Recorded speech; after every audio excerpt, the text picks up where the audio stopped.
Assalamualaikum warahmatullahi wabarakatuh. Mas Kiai Budi Harjono, Mas Kiai Fauzan, dan para jamaah pengajian hikam yang dipandegani oleh Ustadz Salahuddin, para seniman, sastrawan yang hadir di pendopo yang sangat unik ini. Sebenarnya panitia ini keliru di dalam memilih narasumber.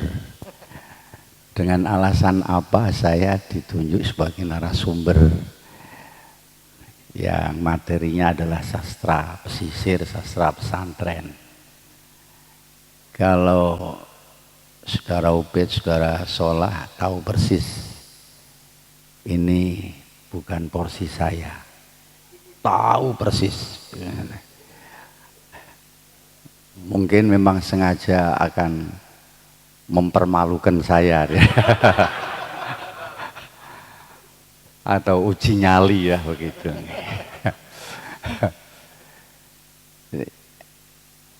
Saya terus terang, sastra itu apa, seni itu apa, budaya itu apa, itu saya hanya mendengar Kiai Fauzan. Jadi secara normatif saya tidak pernah mempelajari. Kalau Kiai Budi jelas itu sejak dulu kala. Kiai Fauzan apalagi tadi juga masuk bagian daripada dosen Undip bagian budaya. Saya itu tadi mendengarkan seksama dari beliau berdua. Saya mendengarkan dari luar paparan dari Mas Kiai Budi dan Mas Kiai Fauzan. Saya juga akan mencoba menyimpulkan bahwa sastra pesantren itu berangkat dari dua sumber atau inspirasi, dua inspirasi. Yang pertama adalah dari alam semesta ini. Alam semesta yang rapi, indah, tertib, teratur. Ini kalau kita pikir sungguh merupakan karya mahaseni yang sangat agung ya. Yang berangkat dari pilar keserasian dan keterpaduan. Kemudian dari situ oleh santri dimaknai dan dikembangkan menjadi satu cara berpikir yang sebenarnya cara berpikirnya itu sendiri di dalamnya sudah ada nilai-nilai keindahan dan nilai sastranya. Ditambah lagi dengan susunan Al-Quran. Susunan Al-Quran yang sangat indah, menawan, selaras dengan zaman. Ini kalau kita kaji betul, kita akan menemukan bahwa itu adalah karya sastra yang sangat menakjubkan. Dua hal inilah yang menjadi sumber inspirasi karya seni dan sastra bagi anak-anak pesantren, dari orang-orang pesantren. Tetapi sebenarnya santri itu sendiri tidak bisa memunculkan, tidak bisa mengekspresikan apa yang sudah penuh syarat dengan pengalaman dan pengetahuan di dalam pemikiran mereka. Baru mereka bisa setelah menjadi kiai. Setelah menjadi kiai baru bisa. Saya yakin Mas Kiai Budi ketika jadi santri ya masih sulitlah untuk menggambar. Tapi setelah menjadi kiai beliau sangat piawi mengekspresikan hal yang seperti ini. Jadi dari situ tadi memang seperti hidup ini ibarat orkestra begitu. yang mesti harus ada perpaduan. Tidak boleh kita menggiring sesuatu hanya pada satu porsi, hanya pada satu bentuk, satu warna, itu tidak bisa. Ayat Al-Quran sendiri mengatakan, inna fi ikhtilafil laili wan nahari la ayatil ulil albab, misalnya seperti itu.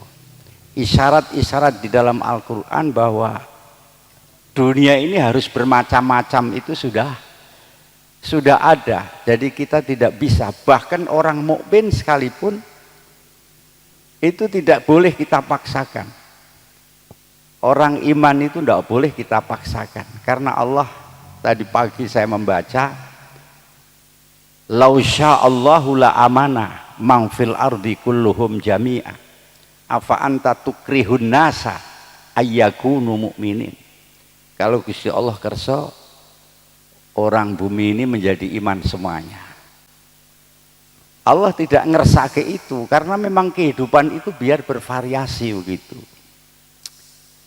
Ana lanang ya kudu ana wedok. Saman gambarno nek anane mung lanang tok mesti akeh perang, kapan bengi mesti perang. Nah, anane wong wedok tok ya seperti itu. Anane hal-hal yang baik saja ya tidak bisa kita mengatakan itu baik kalau tidak ada keburukan, dan seterusnya.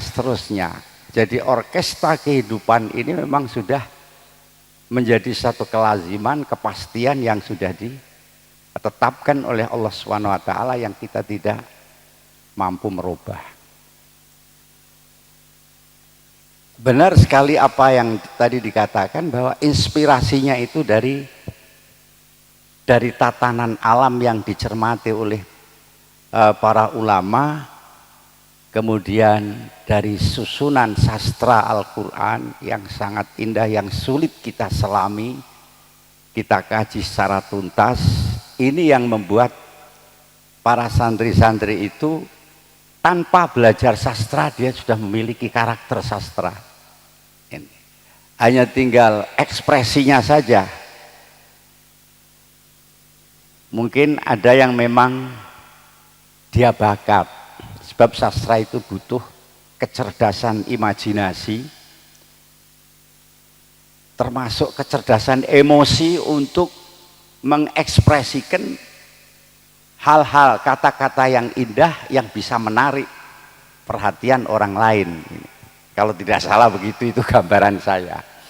Nah, ini jadi maka otomatis dengan kita selalu mendalami dengan cermat dan seksama kandungan-kandungan Al-Quran, dan kita sering-sering tafakkur pada ciptaan Allah ini, maka akan ada malakah sastra yang nempel pada kita. Nah, karena ini sumbernya dari Quran, sumbernya dari pemikiran tentang alam ini, banyak orang yang tidak memahami tentang sastra pesantren ini, dan bahkan mungkin tidak bisa menerima sastra pesantren ini, sebagaimana mereka tidak bisa menerima susunan Al-Quran dan tatanan alam yang sangat rumit ini, tapi penuh dengan keserasian. Nah begitu, maka saya bisa menggambarkan pesantren itu sebenarnya merupakan miniatur yang kecil dari alam yang besar. Di pesantren itu semuanya ada. Apa yang tidak ada di dalam pesantren itu? Perilaku kehidupan yang besar di dalam alam yang besar itu hampir semuanya dilakukan di dalam pesantren. Cah beler ning pesantren yono. Di alam besar kita akan temukan orang-orang yang beler. Bocah yang peek enake dhewe kancane doroan. Dia enak-enakan nanti kalau resik senenge rak karuan. Dia nggak punya sandal tapi pakainya sandal bagus terus, itu bisa. Dia pura-pura jadi orang kaya, bawa rokok yang sangat rapi di kantongnya, ditilai cuman saler tok begitu. Itu apa itu namanya, Seni-seni kehidupan di pesantren itu sudah ada kayak begitu.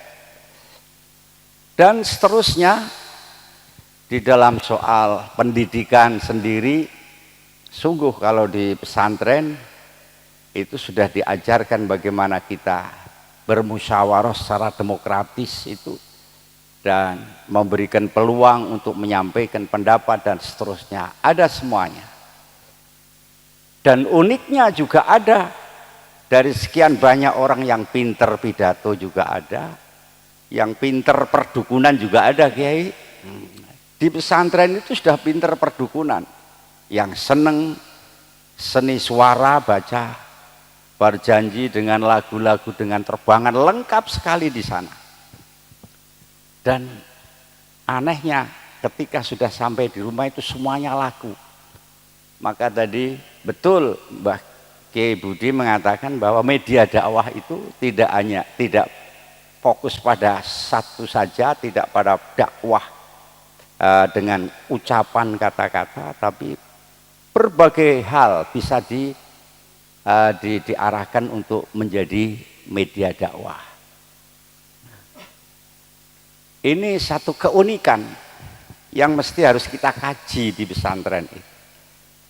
Nek ning pondok mbiyen senengane buka kitab-kitab yang perdukunan, delalah ning omah ya dadi dukun begitu.